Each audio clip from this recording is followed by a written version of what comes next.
అండి, నేను మీ చందమామ. మళ్ళీ మీకు ఒక చందమామ కథ చెప్పడానికి వచ్చేసాను.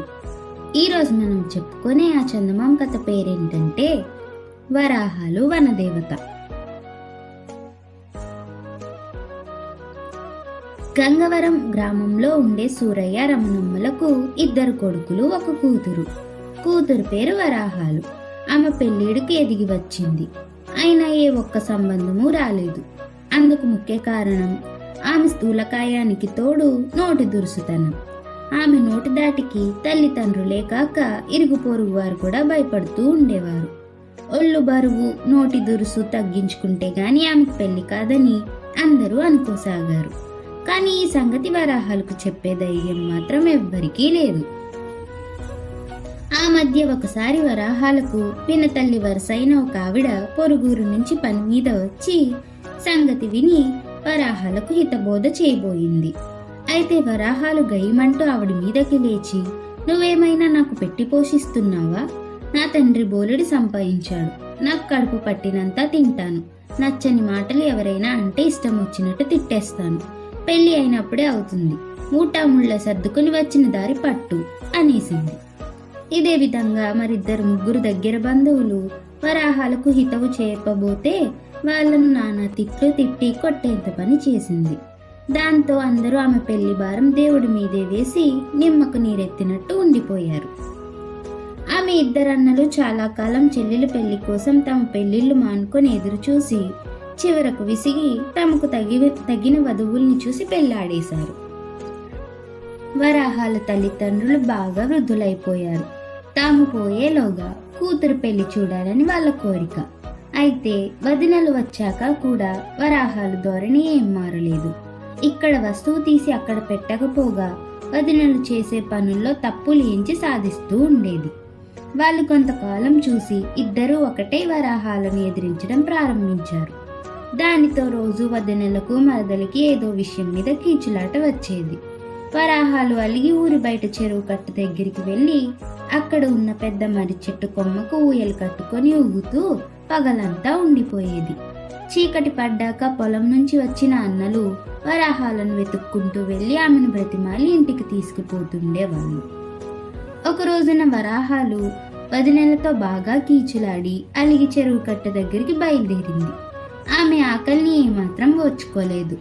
వరాహాలు ఇలా అలిగినప్పుడల్లా ఇంట్లోంచి కొంత డబ్బు తీసుకొని దారిలో ఉన్న అంగడిలో తినుబండారాలు పుష్కలంగా కొని మర్రి చెట్టుకు కట్టిన ఊయలలో కూర్చొని తింటూ ఊగుతూ చీకటి పడే వేళ అన్నలు వచ్చే వరకు కాలం గడిపేది. ఆ రోజున కూడా అలాగే అంగట్లో వేరుశనక్కాయలు, బెల్లపచ్చులు కొనుక్కొని కొంగుకు మూట కట్టి చెరువు గట్టుకు చేరింది. అక్కడ మర్రి చెట్టుకు తను కట్టిన ఊయలలో ఎవరో స్త్రీ కూర్చొని ఊగుతూ ఉండడం వరాహాలు కంటబడింది. ఆ మరుక్షణం ఆమె భద్రకాళిలా కల్లెర్ర చేసి చర్రున పోయి, ఎవరు నువ్వు? నా ఊయలలో కూర్చోడానికి ఎన్ని గుండెలు అంటూ ఆ స్త్రీ చేయి పట్టుకొని బలంగా గుంజింది.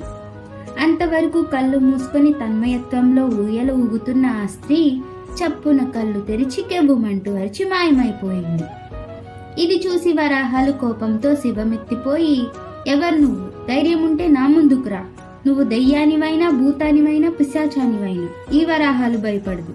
ఏ మంత్రగాడి అవసరం లేకుండానే నిన్నిక్కడే ఈ చెట్టు కింద భూస్థాపితం చేయగలను. ఒకవేళ నువ్వు ఏ దేవతవో అయిన పక్షంలో ఈ గ్రామంలో ఉన్న అన్ని దేవతల గుళ్ళు వెతికి ఏదో ఒక రోజు నిన్ను పట్టుకొని 3 చెరువుల నీళ్లు తాగించకపోను అంటూ హుంకరించింది. ఆ స్త్రీ వెంటనే ప్రత్యక్షమై, నేనీ దాపులనున్న అడవిలోని వనదేవతను. ఇటుగా పోతూ నెరక్క నీ ఊయల ఊగాను. నువ్వు గట్టిగా అరిచి నా ఉనికిని బయట పెట్టకు. నీకేం కావాల్సినా ఇస్తాను. నేను ఈ అడవిలో ఉన్నట్టు తెలిస్తే ఇక ప్రతి కట్టెలు కొట్టేవాడు కట్టెలు కొట్టడం మానేసి నా కోసం చెట్టు పుట్ట గాలించి వెతికి పట్టుకొని వరాలివ్వమని గొడవ చేస్తారు అన్నది. వరాహాలు ఆ మాటలతో శాంతించి, సరే, నువ్వు ఈ ప్రాంతాల్లో ఉన్నట్టు ఎవరికీ చెప్పను, నాకు త్వరలో పెళ్లి జరిగేలా వరం ఇవ్వు అన్నది.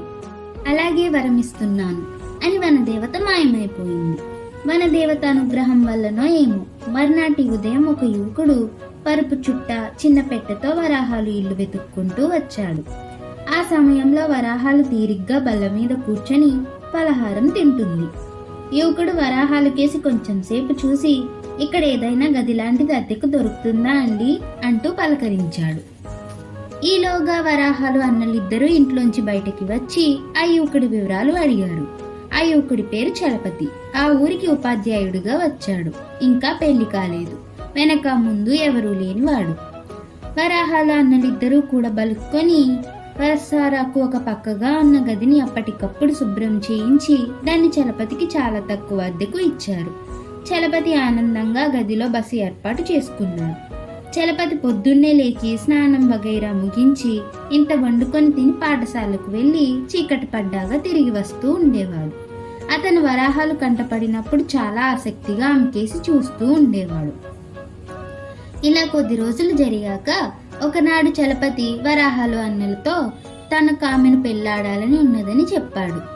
అయితే ఆమె చేతి వంట తిన్నాకే నిశ్చితార్థం జరుపుకుంటానన్నాడు. అతను బుద్ధి తెలిసినప్పటి నుంచి వంట తనే చేసుకుని తింటున్నాడట. అందువల్ల వంట చేయడం అంటే విసుగ్గా ఉంటున్నదని, మంచి వంట నేర్చిన భార్య దొరికితే బాగుంటుందని అతని అభిప్రాయంగా చెప్పాడు. వరాహాలు అన్నల ఆనందంతో ఈ విషయం ఇంటిల్లపాదికి చెప్పి వరాహాలను ఆ రోజు శ్రద్ధగా వంట చేయమన్నారు. ఆమెకు సహాయంగా ఎవరూ వంటగది ఛాయలకేసి కూడా వెళ్ళకూడదని చలపతి షరతు పెట్టాడు.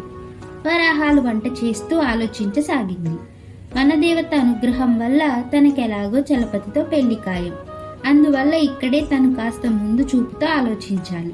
ఇంతకాలం లక్షణంగా వంట చేస్తూ తినే చలపతి తన వంట ఏమాత్రం రుచిగా ఉన్నా ఇక వంట జోలికి పోడు. దానితో జీవితాంతం తనకు వంట పని తప్పదు. ఇలా ఆలోచించిన వరాహాలు కావాలని పని కట్టుకొని వంటకాలన్నీ చెడగొట్టింది.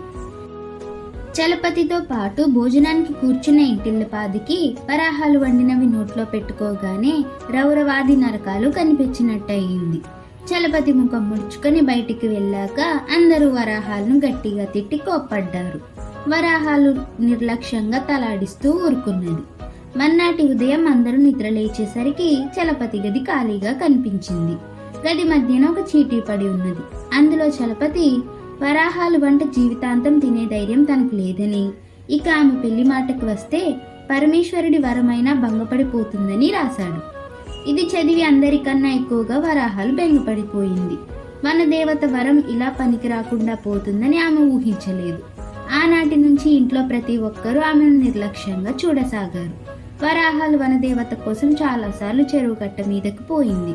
కానీ ఆ దేవత జాడలేదు. ఈ సంఘటన జరిగాక వరాహాలలో క్రమంగా మార్పు రాసాగింది. ఆమె వదినలకు చేదోడు వాదోడిగా ఉండి పని పాటు చేస్తూ ఒద్దికగా ఉండడం ప్రారంభించింది.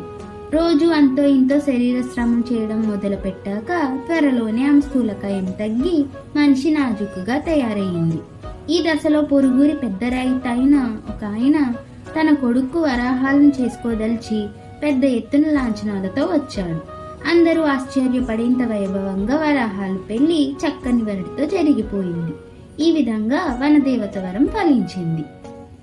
అలా కథ కంచికి మనమింటికి.